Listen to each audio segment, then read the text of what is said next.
Sí, ya. Sergio, el miércoles te has lanzado a la precandidatura con el partido Democracia Directa. ¿Qué es lo que te motivó a lanzarte? Bueno, una responsabilidad con el país, ¿no? Vemos que no hay alternativas en este momento, que los que lideran las encuestas están seriamente cuestionados. Por ejemplo, Keiko Fujimori, que ha sido primera dama, ha participado en el gobierno de Alberto Fujimori, que fue un gobierno dictatorial, además considerado en séptimo entre los más corruptos del mundo por Transparencia Internacional. Alan García, que quiere una tercera presidencia y que a mí me ha tocado investigar su gestión, ¿no? Y sé lo dañino que ha sido para el país. Entonces, al ver que no hay alternativas, nos sentimos en la responsabilidad, ¿no? En el compromiso de presentarle al país también un conjunto de propuestas diferentes. Eh, ¿Qué propuestas estás presentando tú? Hemos planteado que hay que transformar el país sobre 5 ejes. Uno es la construcción de un Estado integral. ¿Esto qué quiere decir? Un Estado eficiente primero, sin corrupción, es algo fundamental, pero también un Estado intercultural. Es una tarea que hasta ahora no se ha cumplido. Un Estado que llegue a todo el país y que pueda representar nuestra diversidad cultural.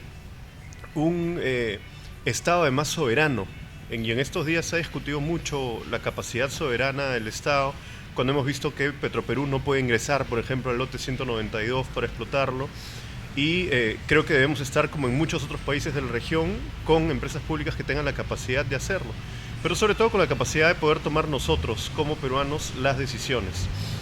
A este Estado integral queremos sumarle una revolución productiva, que haya industrialización, que haya una diversificación productiva real, un apoyo decidido a la micro y pequeña empresa, una transformación en el agro, con tecnificación, una solución a la formalización, que hasta el día de hoy no se da. Y para nosotros pasa también por dar más facilidades, incluso plantear una amnistía tributaria que pueda permitir esta formalización.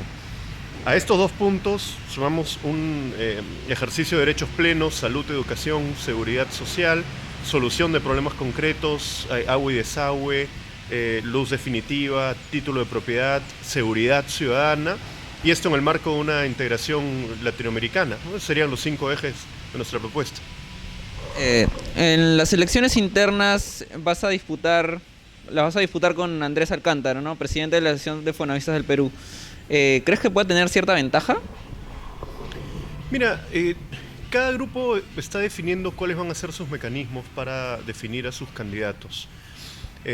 Yo creo que dentro del acuerdo que tenemos con Democracia Directa tenemos un compromiso con el país y vamos a impulsar a aquel que tenga más posibilidades de llegar a la población con una propuesta alternativa. Esos mecanismos los veremos en su momento y respetaremos las decisiones que se tomen. ¿Cómo llegas al partido Democracia Directa? Nosotros en los últimos meses, con el Bloque Nacional Popular, hemos estado teniendo conversaciones con diferentes grupos políticos. Hemos conversado con UNET, hemos conversado con el Frente Amplio, con otras fuerzas políticas, y cuando conversamos con Democracia Directa vimos que teníamos bastante afinidad. Ellos están saliendo de una lucha gremial que era la devolución de los aportes del FONAVI a la construcción de un partido nacional. Y se han planteado como uno de los temas centrales la construcción de una nueva constitución. No a la forma clásica que señalaba la izquierda mediante una asamblea constituyente, sino generando un debate desde abajo, desde la sociedad, y sometiéndolo a referéndum. A nosotros nos pareció una idea excelente y coincidimos en varias de las transformaciones que ellos planteaban. Entonces vimos que podíamos establecer un acuerdo político.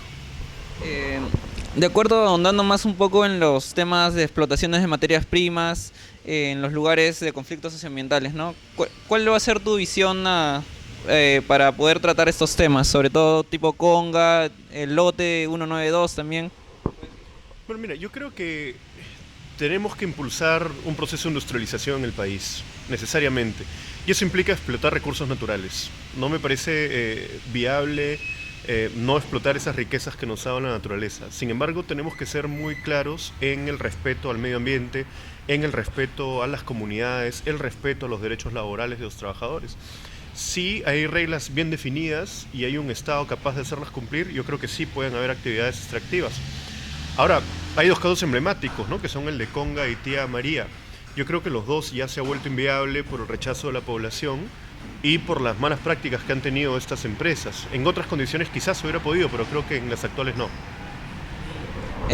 Bueno, tocando otros temas de coyuntura, digamos, el tema de inseguridad ciudadana y de educación. ¿Nos puedes decir un poco cuáles son tus propuestas para estos aportes en estos temas? Mira, me parece que en educación el país ha tomado un rumbo como Estado. Quizás es lo que más se le puede reconocer al presidente Ollanta, ¿no? Soy crítico en muchos aspectos, pero en educación ha trazado algunos lineamientos. Creo que hay que mantener la carrera de reforma magisterial. Simplemente hay que hacer algunos ajustes que puedan ayudar a que esta sea más efectiva.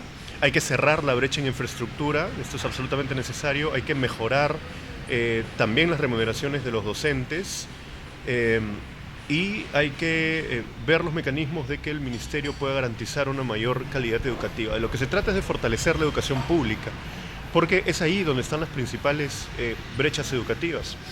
En cuanto a la seguridad ciudadana, yo creo que hay que pensar en lo inmediato y hay que pensar también a largo plazo. A largo plazo tiene que ver con una política educativa, con el incentivo de valores donde tienen que colaborar todos los sectores de la sociedad, incluidos los medios de comunicación, y en el corto plazo hacer que las penas sean más efectivas. Planteamos una reforma del Poder Judicial, porque el Poder Judicial no está siendo imparcial, no está cumpliendo su trabajo, una reforma de la policía, con sanciones drásticas a aquellos que incumplan su función y mecanismos para reinsertar a las personas que incurren en actos de delincuencia o de zonas que han sido identificadas como proclives a la delincuencia en otras actividades productivas, ¿no? Yo creo que hay varias experiencias exitosas en el mundo de poder hacer que la población que está en riesgo de caer en la delincuencia pueda asumir determinadas tareas productivas que lo aleja de esas prácticas. ¿La posibilidad de que el ejército tome las calles está dentro de tus propuestas? Yo creo que no. Yo creo que siempre hay muchos riesgos de militarizar la sociedad. Los militares no están preparados para asumir el orden de la seguridad ciudadana, ¿no? Para eso se supone está capacitada la policía.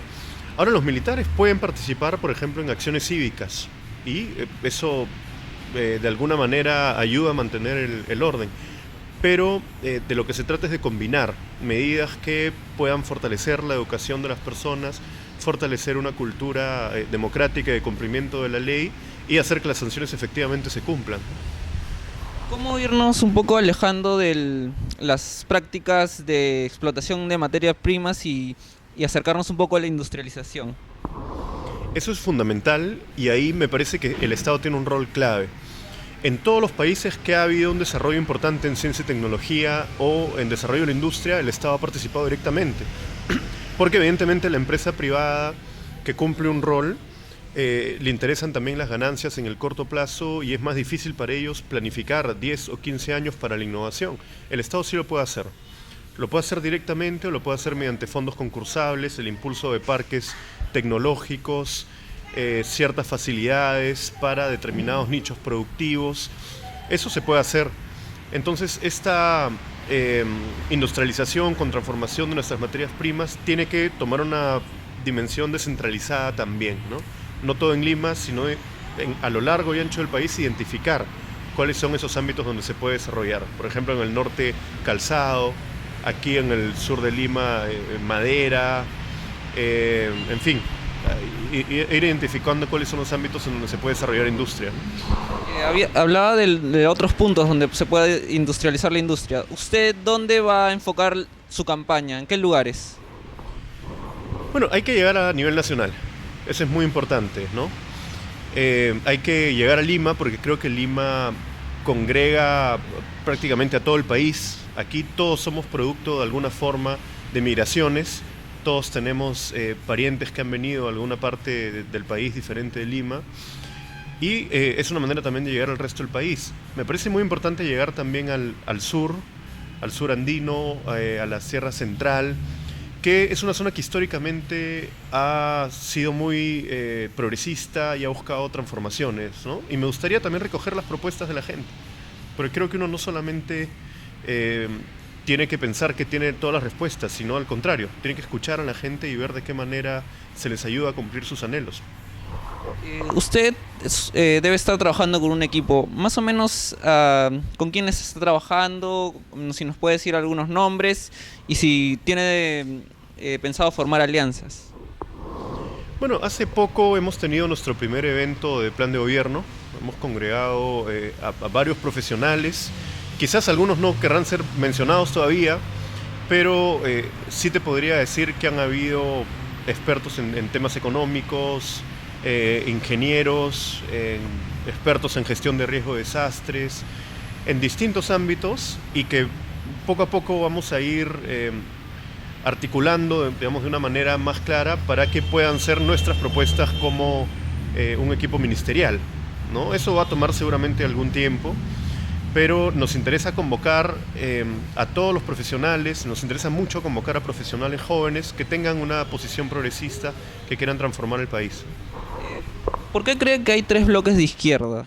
¿Usted ha tenido conversaciones con alguno de ellos? Por ejemplo, el Frente Amplio. Sí, he conversado mucho con el Frente Amplio, he conversado mucho con Únete, tenemos mucha amistad, de hecho.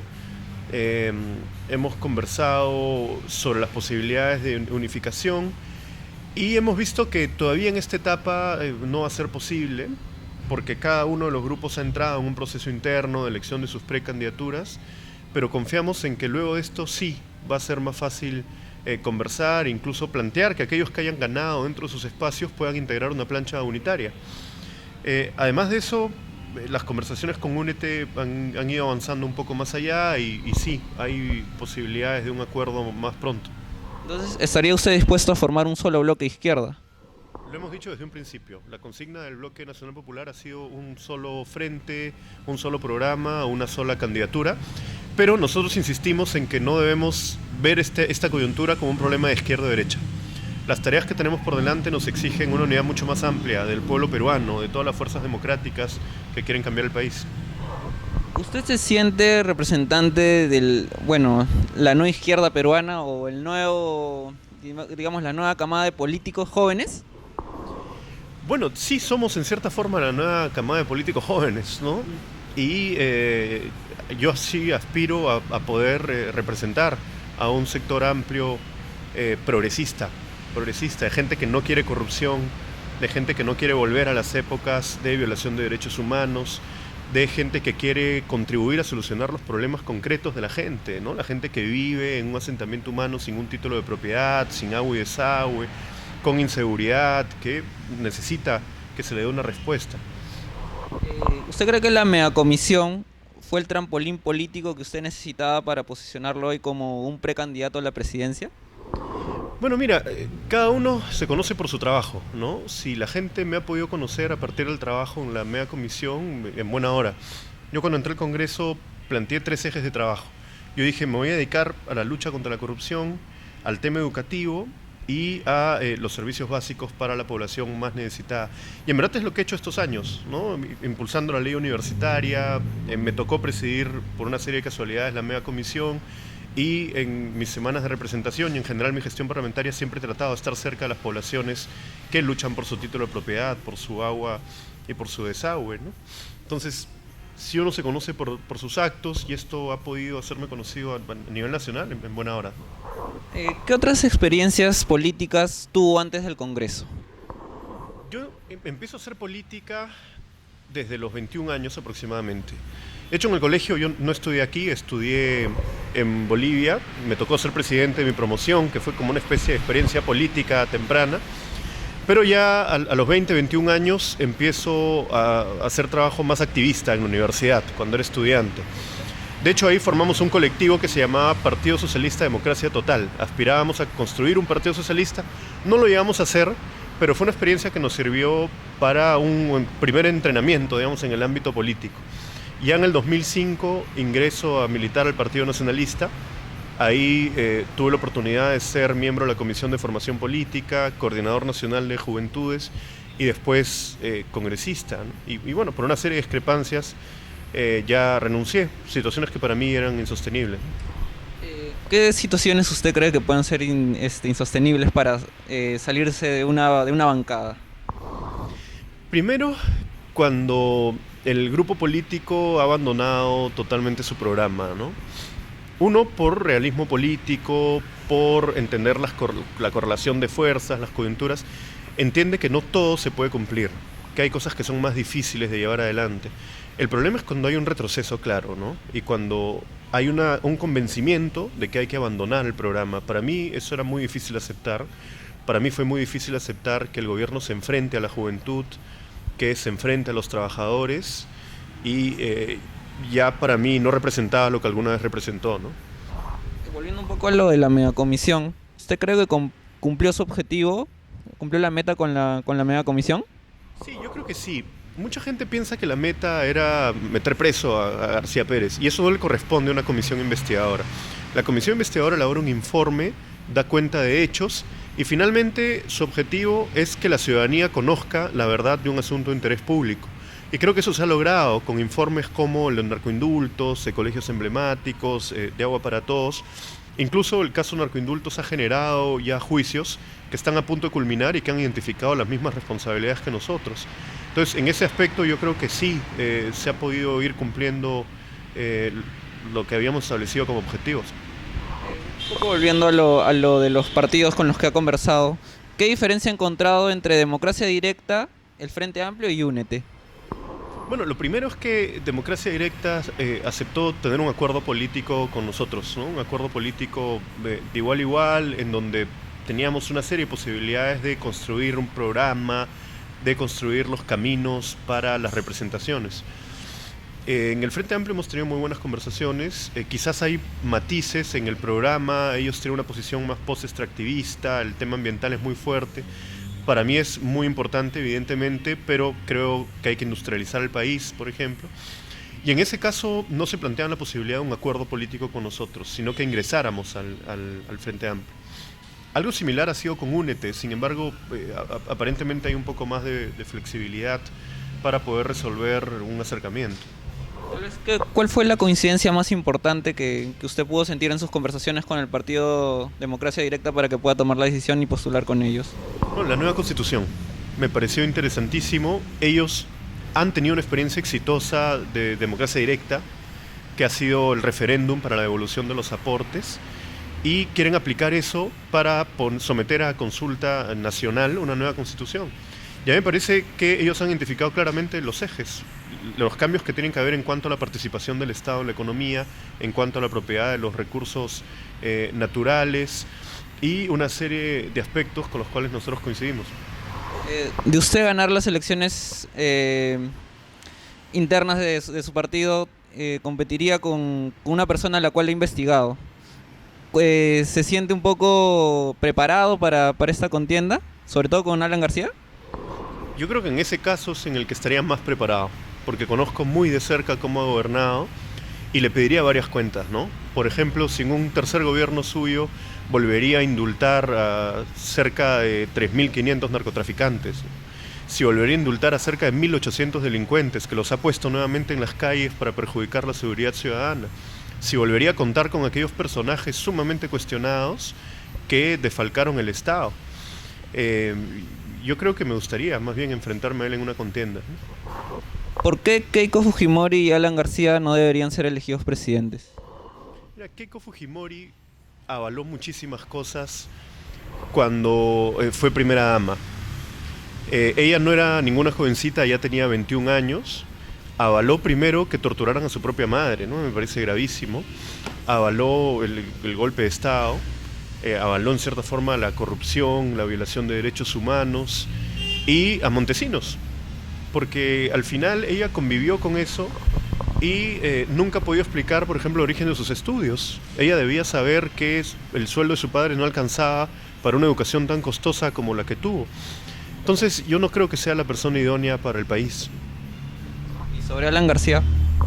Bueno, con más razón, ¿no? He visto cómo ha gobernado, conozco también cómo llevó adelante su primer gobierno y creo que al final la cúpula que lo rodea es como una red que busca aprovecharse del Estado, ¿no? Y que no debería volver de ninguna manera. PPK está segundo en las encuestas. ¿Cómo lo están asumiendo desde su partido?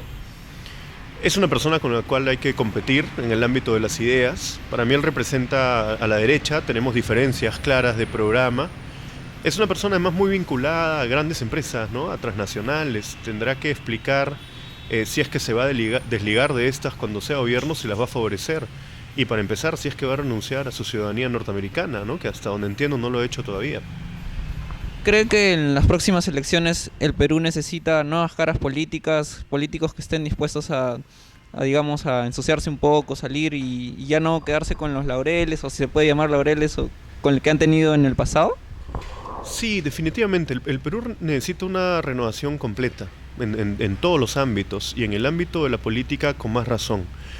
Las personas que hoy día quieren volver a Palacio, prácticamente todas han gobernado y no han solucionado los problemas de fondo del país. Ya es tiempo que se empiecen a abordar con firmeza y que aparezcan esos nuevos rostros. En la práctica han ido apareciendo, ¿no? Hay figuras como Julio Arbizu, Verónica Mendoza, que refrescan la política y en buena hora espero que sigan en ese camino. Y de repente no solo en la izquierda, ¿no? Sino también desde el otro lado, para que pueda haber mayor debate y se enriquezca más, ¿no? La candidatura. Exacto, es bien curioso, pero se le exige mucho a la izquierda la renovación, pero la derecha no se renueva, siguen siendo los mismos de siempre, ¿no? El PPC no tiene ninguna renovación, el APRA no tiene ninguna renovación, sigue siendo Alan y Alan. El toledismo sigue con Alejandro Toledo a la cabeza. Yo creo que ya es hora de que las mismas militancias de los partidos empiecen a cuestionar a sus cúpulas. La izquierda está dispuesta a dejarlo, que es el caudillismo de las derechas, y digamos ser un poco más, menos protagonistas, y si hay que apoyar a alguien, ¿lo van a apoyar? Sí, mira, yo he planteado varias veces que tenemos que tener capacidad de desprendimiento. Si es que vemos que hay una persona que tiene mayor preferencia ciudadana, que tiene mayores posibilidades de encabezar una alternativa, hay que apoyarla. Y si tenemos que declinar a nuestras candidaturas, hay que declinar. Me parece fundamental.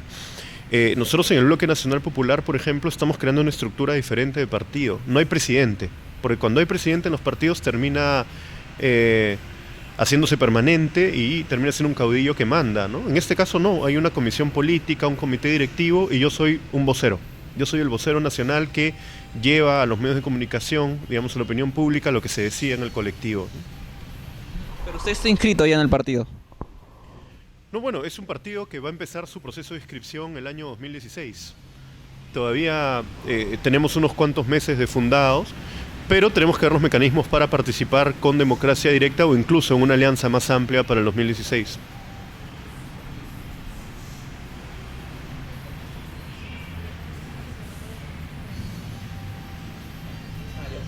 El Frente Amplio apuesta por elecciones abiertas. ¿Ese no es un formato de campañas por el cual también ustedes podrían apostar?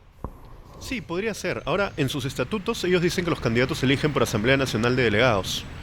Quiere decir que las elecciones abiertas son un procedimiento interno, pero no es el procedimiento que estaría legalizado en sus estatutos.